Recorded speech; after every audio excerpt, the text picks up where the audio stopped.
The Last of Us Episode 9 Recap, Big Little Lies. We probably have not recovered from last week's traumatizing episode. I know I haven't, and I would love to tell you that this week's finale is light and airy, but it is not. This is The Last of Us. Nothing is light or airy. The Season 1 finale is the culmination of everything Joel and Ellie have fought through and lost along the way. It is also the culmination of a long and emotional journey for the audience.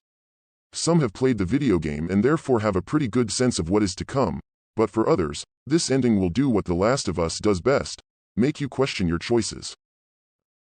Warning. Spoilers ahead for The Last of Us.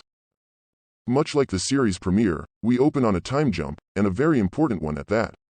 The first thing we see is a pregnant woman running through the woods away from a particularly loud infected. If you are a fan of the video game, you will immediately recognize that this woman is played by Ashley Johnson, who originated the role of Ellie. During the chase, it becomes clear that this woman, who we later learn is named Anna, is in labor. Luckily, she makes it out of the woods and into an abandoned house, where she is hoping to meet others. However, they are not there yet, leaving her alone and in labor, having to deal with this especially persistent infected. Imagine giving birth while having to fight off an infected. This woman is a badass just like her daughter. Surprise. When the infected makes it into the room, Anna is able to eventually kill them with her trusty switchblade. Seconds after the infected dies, Ellie is born, screaming her lungs out, of course. That's when Anna realizes that, right before Ellie's birth, she was bit. Finally, Ellie's immunity is explained. The cordyceps has already been in her since birth, so it recognized her as one of their own when she was bitten later on. One moment in this flashback that brought tears to my eyes is when Anna holds up a screaming newborn Ellie and tells her, "Yeah, you tell them. You fucking tell them, Ellie." As if watching the AUG Ellie kill an infected with a switchblade isn't cool enough, we also get this heartbreakingly beautiful scene. Perfection. Eventually, the people Anna was hoping to find in the home when she arrived show up. It's Marlene and more fireflies, of course. When Marlene finds Anna and Ellie upstairs, Anna pleads with Marlene to take Ellie to Boston and find someone to raise her. Marlene initially refuses, but she eventually agrees. Then Anna asks Marlene to do something very tough: kill her. In the end, Marlene reluctantly obliges this request too. With less than 10 minutes of screen time, Johnson gives us one of the best scenes of The Last of Us. With her uncanny ability to toggle between badass and heartfelt, she brings so much depth to a character that even those who have played the game never met. Casting Johnson to play Ellie's mother is one of the best choices this show has made thus far, and it's made a lot of stellar choices. We never fully knew why Ellie was immune or what really happened to her mother, and this is the perfect way to tell that story.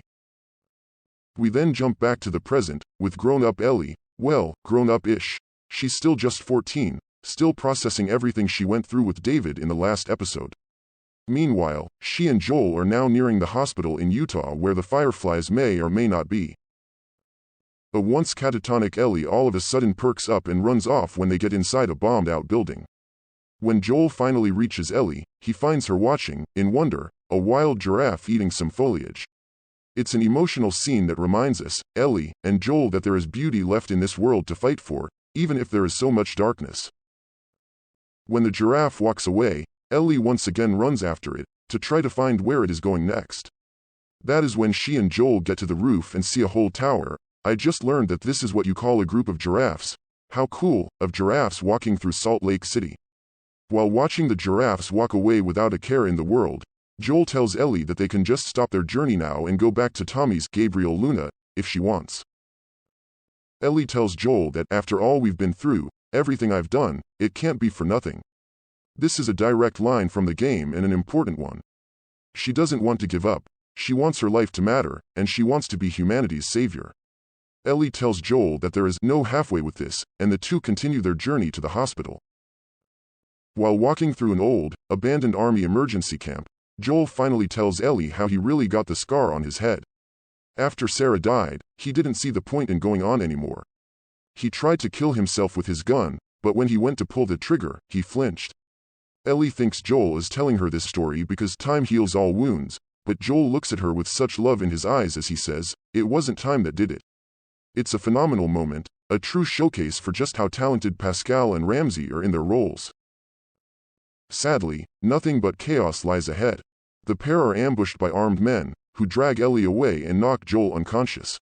When Joel comes to, he is lying in a Firefly hospital bed, with Marlene sitting right next to him. Joel immediately wants to find Ellie, but Marlene says he cannot go see her, as she is being prepped for surgery. It turns out that the doctor thinks that the cordyceps in Ellie have grown with her since birth, and it produces a chemical messenger that makes normal cordyceps think that she is one of them. That is why she is immune. The doctor is going to remove the cordyceps that have grown with Ellie, multiply the cells, produce the chemical messengers that make her immune, and create a vaccine. Sounds great, right? Well, the catch is that cordyceps grow all over the brain. To create the vaccine, Ellie will have to die. This information does not sit well with Joel. He refuses to lose another daughter, which is what Ellie has become to him. At first, Joel looks like he is going to go quietly.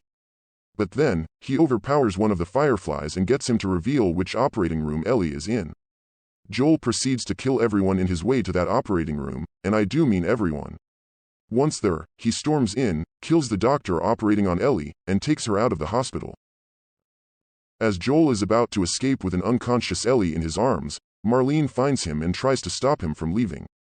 Joel tells Marlene that Ellie's fate isn't for her to decide, while Marlene explains that Ellie would have wanted to die for the cure, and he knows it. But Joel has made up his mind. He shoots Marlene, wounding her, and brings Ellie to a car to lay her down. Then he comes back and kills Marlene, justifying his actions by saying that she'll try to bring Ellie back anyway. Later, Ellie awakens in the car that Joel stole from the Fireflies. She has no idea what happened, and Joel lies to her when she asks. He tells her that they found the Fireflies, but it turns out there are more immune people like her out there. The doctors couldn't find a way to make anyone's immunity into a vaccine, he says, and the Fireflies have thus stopped looking for a cure. Joel then says that raiders attacked the hospital, and he barely got her out of there alive. Ellie asks if Marlene is okay, and Joel ignores her. His only response is that he is taking them home, to Jackson, where Tommy lives. As they approach Jackson, Ellie finally opens up to Joel about Riley, Storm Reed, and how she got bit alongside Ellie, then becoming the first to die. Joel tells Ellie that Riley's death, Tess' death, and any other deaths are not her fault. Some things don't work out the way we hope, he says, and you have to keep finding something to fight for. His response inspires Ellie to ask Joel to swear that everything he told her about the Fireflies and what happened at the hospital is true. Joel swears, and Ellie, after a few seconds, says okay. Is she truly convinced? This ending is surely going to divide people, from the characters to the audience. Yet the best stories do not only challenge your way of thinking, they also force you to question even your deepest beliefs. With this season finale, The Last of Us does just that. Over 9 episodes, Bella Ramsey and Pedro Pascal have made this story their own and put a marvelous stamp on these two beloved characters. Craig Mazin and Neil Druckmann perfectly adapted the video game for TV, staying true to the story while implementing changes in all the right areas. That said, if anyone is wondering, yes, the first video game ends in the exact same way. And, yes, it's just as shocking in the game too. The first chapter of Joel and Ellie's story has been told, but there is so much more left to go. See you in Season 2.